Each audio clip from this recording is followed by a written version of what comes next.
Hello बच्चों, सी programming सीखने के लिए मेरे यूट्यूब चैनल लर्न प्रोग्रामिंग में आपका स्वागत है। आज हम पढ़ेंगे what is for loop, describe briefly.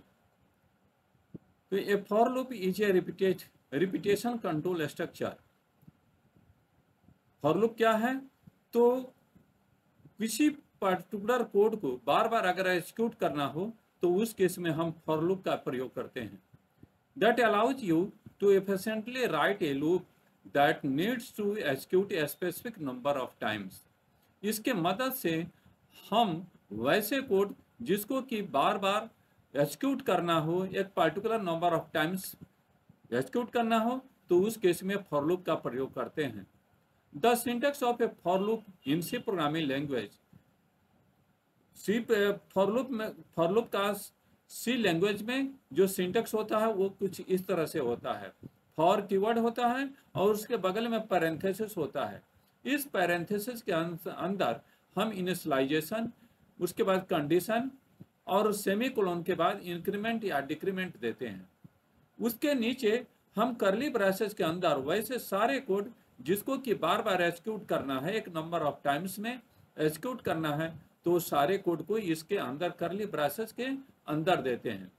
ये इनिशियलाइजेशन, कंडीशन और इंक्रीमेंट डिक्रीमेंट हमारे फॉर लूप में, व्हाइल लूप में भी हो रहा था, व्हाइल लूप में भी था, लेकिन यहाँ पर इनिशियलाइजेशन था, लूप में घुसने के पहले इनिशियलाइजेशन था, उसके बाद व्हाइल की वर्ड के बगल में कंडीशन था और लूप का सबसे लास्ट एलिमेंट इंक्रीमेंट डिक्रीमेंट हुआ करता था। जबकि फॉर लूप में वो सब ये तीनों एक ही जगह है, इनिशियलाइजेशन, कंडीशन और इंक्रीमेंट डिक्रीमेंट। ठीक है ना? तो इसको हम लोग एक फ्लो चार्ट के माध्यम से समझने का प्रयास करेंगे। ठीक है ना? यहाँ पर उसका फ्लो चार्ट है, हम देखते हैं। सबसे पहले क्या होता है? तो इनिशियलाइजेशन होता है।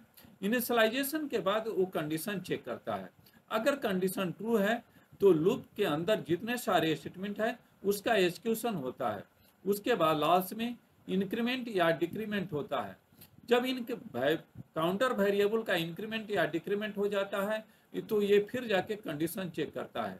अगर कंडीशन ट्रू है तो फिर उस लूप के अंदर के कोड को एग्जीक्यूट किया जाता है। ये तब तक ऐसा काम होते रहता है जब तक कि कंडीशन एक पर्टिकुलर कंडीशन पोजीशन तक नहीं पहुंच जाता है, और तब तक एग्जीक्यूट होता है।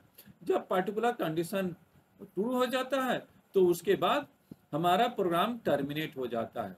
इसको हम लोग एक प्रोग्राम के माध्यम से समझने का प्रयास करेंगे।